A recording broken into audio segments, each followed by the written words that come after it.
তোমাদের কাছে তোমাদের প্রশ্নের উত্তর নিয়ে। আমাকে এক বোন প্রশ্ন করেছেন, দিদি ভাই আমি প্রচুর ঋণে জড়িয়ে গেছি, ঋণে জর্জরিত, কি এমন করব যে আমি আমার ঋণ থেকে মুক্তি পেতে পারি?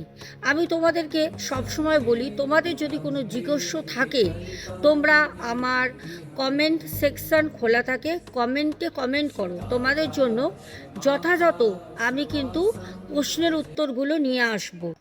তো তোমাদেরকে যে প্রশ্নটা আমি বলবো, এই বোনের মতো হয়তো অনেকেই তোমরা ধার দেনা ঋণ নানা রকমভাবে জড়িয়ে গেছো, সেখান থেকে কি করে মুক্তি পাবে, ওখান থেকে কিভাবে উঠে দাঁড়াবে, খুব ভালো করে ভিডিওটা সেভ করো, শেয়ার করো, যাতে সেভ করো হারিয়ে না যায়।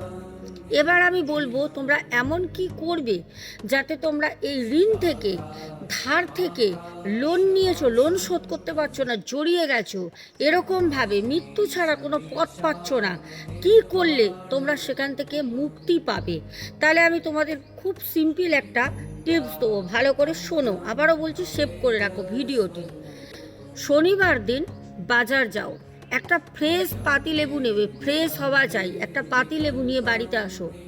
শনিবার দিন ঠিক 6টা থেকে 6:45-এর মধ্যে কিয়াটা করো, ঠাকুরের সামনে একটা আসন পেতে বসো, বসে 3টে শক্ত ফুলওয়ালা লম্বা দেখে লবঙ্গ নাও, যার মধ্যে মাথায় যেন ফুলটা থাকে, সেই লবঙ্গ নিয়ে পাশে রাখো।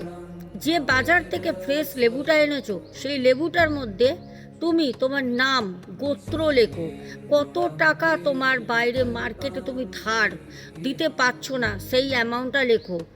যেখানটা লিখছো ওর মধ্যেই 3টে ফুলওয়ালা লবঙ্গকে চেপে চেপে গেঁথে দাও। তোমার নামে যদি ঋণ থাকে তোমার মাথার বালিশের তলায় রাখো, যদি তোমার বাড়ি তোমার হাজবেন্ডের বা ভাইয়ের বাবার যার নামে থাকবে তার মাথার নিচে লেবুটাকে রাখো, ঘুমিয়ে পড়ো। সকালবেলা নিয়ে গিয়ে জলে ফেলে পেছনে তাকাবে না, ফেলে দিয়ে চলে আসো।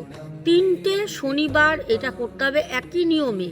যদি করতে পারো, যত বড়ই ঋণ থাক, লোন নিয়ে থাকো, শোধ করতে পারছো না, মানে ঘরে ওই ভয়তে পালিয়ে পালিয়ে বেড়াচ্ছ, কখন লোক চলে আসবে বাড়িতে টাকা নেওয়ার জন্য, দিতে পারছো না, তুমি দেখো, তোমরা দেখো 3 সপ্তাহ করার পর তোমার রাস্তা কোথা থেকে বেরোবে না, এই তুড়ি দিয়ে তুমি নিজেও বুঝতে পারবে না, তোমার ঋণ শোধ হয়ে যাবে। করে দেখো।